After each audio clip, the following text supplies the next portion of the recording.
Before I go on ranting on what seems for about like a decade, I want you all to close your eyes. Imagine a movie where a hero stands on a rooftop with his cape in the wind. He sees someone falls, he jumps and catches them, and the crowd cheers. It feels amazing, doesn't it? Now, the music is loud, the ending is perfect, and for one shining moment, the world seems safe. Tell me, that's not the dreamiest Bollywood movie you've ever watched. But honestly, real life is not like that. It is not about big, loud music or no capes or no slow motion scenes either. But there are people with big problems and no spotlight. Still, some of us genuinely want to help. But sometimes we help to feel like a hero and not to truly help the other person. So there is kind of like a rat trap associated with it. It's called the hero complex. It means that when we rush in to save someone so that we can feel special, we can feel needed. Now, on the outside, it looks kind, but on the inside, it is quietly taking away the power from the person we are saving. Tell me that happens with most of you, probably. There is another problem linked to this called the learned helplessness. It means that when someone is helped in such a controlling way and so often that they begin to think that they are not capable of doing it. They begin to think, I can't do it. Someone else must do it for me. Saving again and again can turn strength into weakness. So, for this, psychologists have a simple theory. It's called the self determination theory. It says people do best when they have three things. First, autonomy, real control over their own feelings and choices. Second, competence, the feeling that even they can do well. And third, connection, real support and care from others. Now, I'll tell you a story which I saw in my own neighborhood. There was an old lady named Mrs. Deshpande. She loved her garden, but she was getting weak, and the weeds were growing everywhere. So, a lot of us felt bad for her. So, one student from our class went to help her with a humongous machine and a big fancy camera. He cut the grass, he cleared the weeds, and he made the garden look absolutely spotless. Tell me, all of us would want that, right?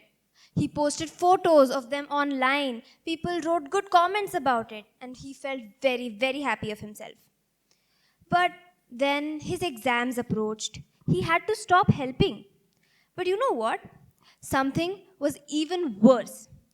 Mrs. Deshpande had seen her garden bloom and then watched it fall once again. It was like all the help was dependent on him. And when he disappeared, the help disappeared with him.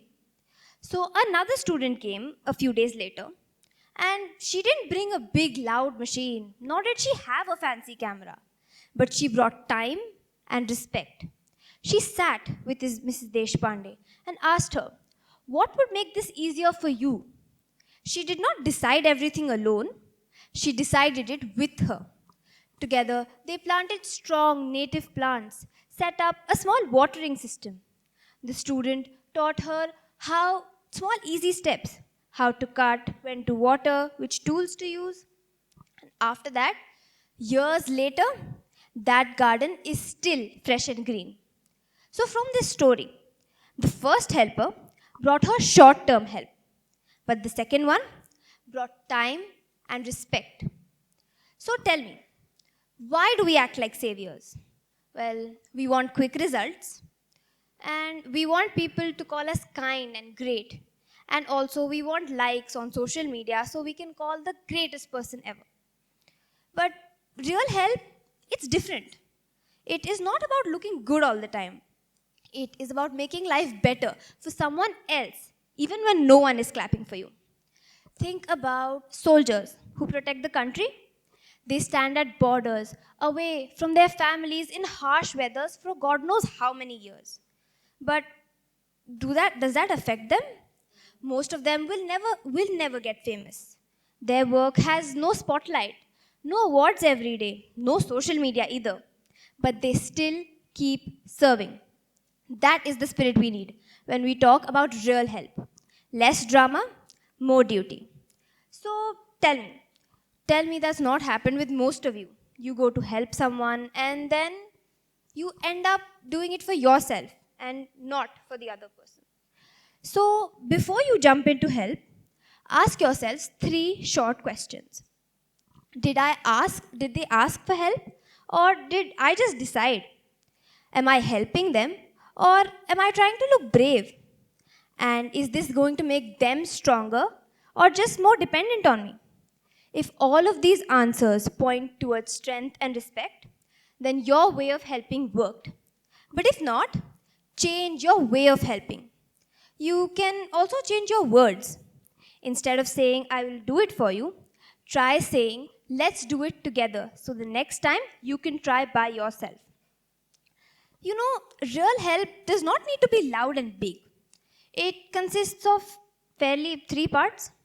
The first one, listen. It is the most important and crucial part. Don't guess their problem. Ask. Listen to what they say. By doing this, most of the times you will understand what they truly need, not what you think they need. Second, build strength. Teach them. Tell them how to grow.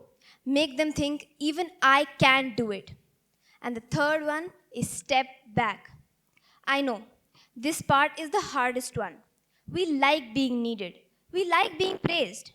But it's the most important one of the three. We need to step back because success is when they don't need you anymore. Imagine if we use this in school. Instead of solving problems, friends stand by each other, listen, ask, and then step back. Seniors don't just hand juniors ready made notes, they teach them how to make good ones. So, here is the heart of my talk in one line. I won't tell you don't try to be a hero because honestly, that is way too vague. And some of you might even tell me, but I'm not trying to be a hero. But I will tell you, be the partner instead. Stand with them, not for them. You know, heroes, they're effective, but partners are there with you throughout the way. Heroes say, I will do it for you, but partners say, I will do it with you. So, here, I'm not telling you that you have to do all the work for them.